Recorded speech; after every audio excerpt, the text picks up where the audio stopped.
Nah, bagi teman-teman yang mau memiliki profesi sebagai sales ya atau marketing, pertama-tama itu harus dipelajari dulu basic marketingnya ya.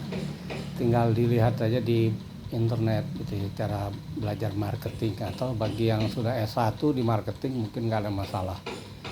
Tapi yang hanya tamat SMK atau SMA belajar jadi sales dan akan menempuh karir sebagai sales, itu harus banyak-banyak baca juga. Jadi pertama itu ya. Kedua, harus banyak juga teman ya. Berteman sesama sales atau juga berteman sesama itu ya, teman SMU atau teman kuliah, dan mencari teman sebanyak-banyak mungkin gitu ya, dengan bertukar nomor HP gitu ya. Gitu. Jadi banyakkan, memperbanyak teman. Ketiga, mengenali produk perusahaan itu sendiri gitu. Jadi produk apa saja yang mau dipasarkan. Biasanya kan satu perusahaan itu produknya banyak ya. Jadi ada produk, katakan 1 sampai 5 jenis produknya. Jadi dipelajari produknya, kekuatan dari produk itu apa gitu ya. Dan harus bisa presentasikan gitu ya, memperkenalkan produk ya, yang mau dijual 1 sampai 5 kepada toko-toko atau juga kepada pelanggan gitu ya. Nah, berikutnya yang ketiga, mengenali juga produk-produk dari saingannya gitu, kompetitornya gitu ya. Baik kelebihan dari produk kompetitor maupun harga jualnya gitu. Jadi harus dipelajari itu, sehingga seorang sales atau marketing dapat mengetahui dengan jelas di pasar itu ada produk apa saja sebagai pesaing gitu ya. Kalau produk kita 1 sampai 5, nah produk kompetitornya atau pesaingnya 1 sampai berapa gitu, dan kelebihannya apa gitu ya. Nah, itu harus dapat diketahui ya. Nah, berikutnya juga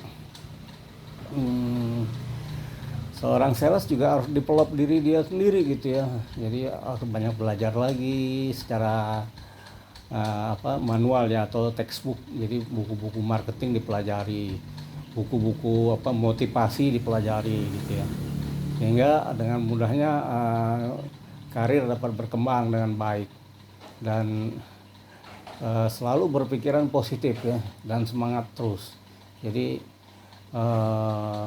target daripada produk 1 sampai 5 ini harus benar-benar selektif akhirnya, karena itu terkait dengan transportasi ya, biaya transportasi dan juga biaya lainnya dalam memperkenalkan produk itu gitu ya.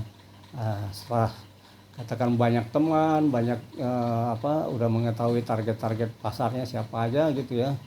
Nah, berikutnya mungkin perusahaan itu akan memperkenalkan produk-produk baru lagi ya dalam 2-3 tahun ke depan. Nah, itu harus diantisipasi juga.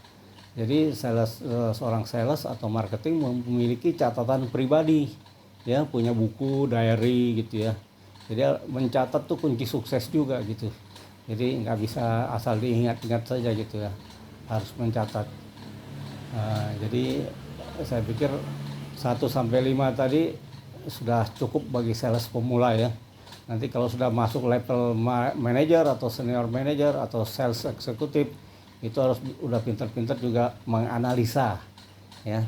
Paling tidak menganalisa marketingnya, menganalisa strategi marketingnya, menganalisa strategi marketing kompetitor, dan juga paling tidak mengetahui juga aspek ekonomi ya, terkait dengan daya beli masyarakat gitu ya. Itu kalau barang-barangnya sudah di harga mungkin kira-kira 50 sampai 150 juta atau 150 juta sampai 1 M. Nah, itu harus sudah terkait dengan analisa ekonomi gitu ya. Yang paling penting di sini harus mengenali namanya 4P ya. Product, price, place, dan juga promotion ya. Jadi 4P dulu nih, sebenarnya P-nya ada banyak. Jadi 4P dulu, product, price, place tempat ya, maupun promosi. Jadi itu empat itu harus tepat gitu ya. Mau promosi di mana gitu. Dan kalau tempatnya, tempat jualan di mana, place-nya. Ketiga, harganya ya. Berikutnya price. Apakah cocok nih harganya dijual dengan sekian, sementara kompetitor jualnya harganya sekian plus gitu ya. Nah, ini harus dipelajari juga semua gitu ya.